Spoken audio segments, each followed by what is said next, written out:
Is that still a thing, kids? Hey kids, watch this!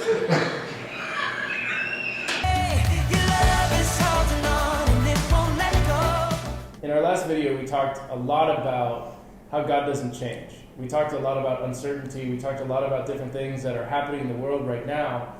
And we want to talk to you about God's sovereignty. That's a big, scary question. It's a big, scary thing right now. Where is God in all of this? How is God working?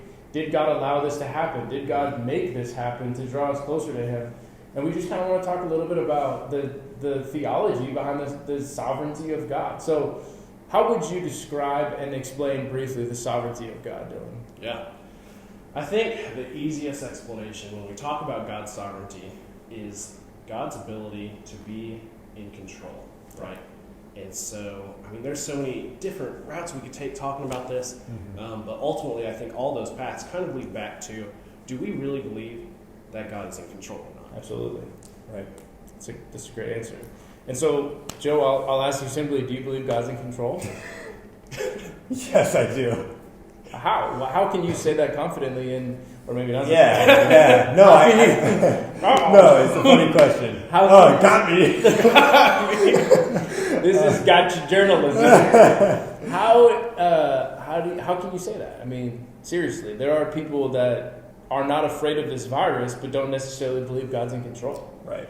How can you say you're not afraid and that God's in control? I think the big difference there is, as Christians, we've seen God throughout so much of history. We've seen Him literally all throughout history. And, the probably number one word I would associate with God's character is faithfulness. Yep. God has always been there. If we go all the way back to the beginning when sin enters the world and we're separated from God, it's constantly this plan of reunification, this redemptive story, right? Absolutely. The Bible is a love letter, to humanity. And we look through that, we look at, plenty of personal experiences, other people's lives, and just the way that God has been there, in the craziest, the terriblest of things, the terrible stories you couldn't imagine. Some of you probably watching this have plenty of your own stories that, why God, is associated with that story.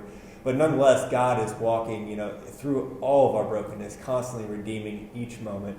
Doesn't mean, those moments happen because God willed it and wanted those things to happen. Yeah.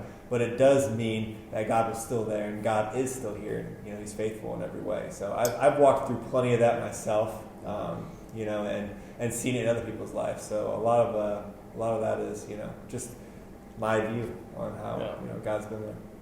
Yeah, I mean, I think a big thing is, when we talk about God's sovereignty, we talk about God being in control. And then we think about bad things happening. We think about God being good. And those two things don't match up. They don't work.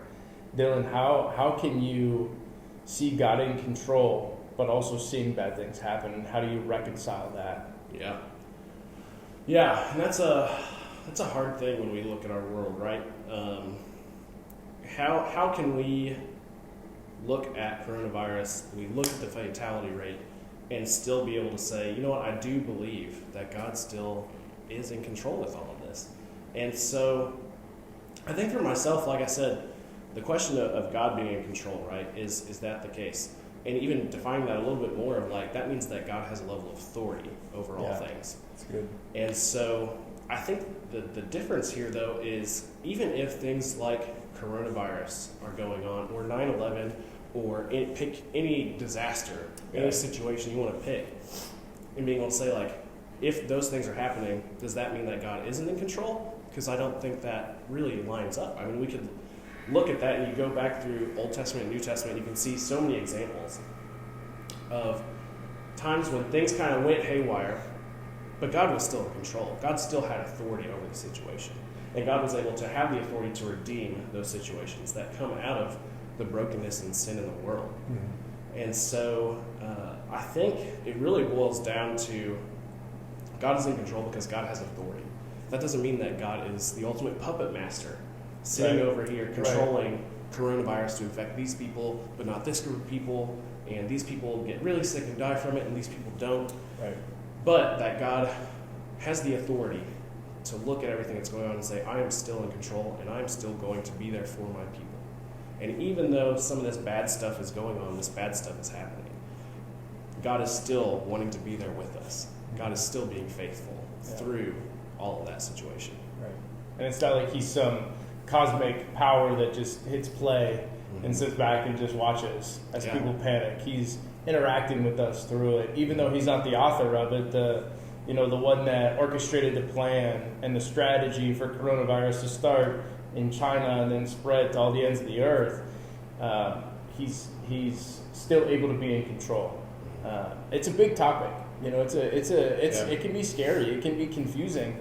If you guys have questions about it, if you have comments, if you want to go any further, we're available.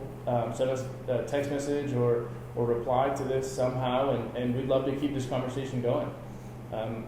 Just like the end of the last one, we're going to have more stuff coming out the next couple of days and weeks as we try to figure this thing out, and we're going to try to get together as much as we can while maintaining 6 feet of safe distance. The camera, it's important for us to point out that we are actually 6 feet away, but the camera makes it look like we're not, so we'll demonstrate right now. Oh, that's That's too close. that wasn't 6 feet. Joe's gone.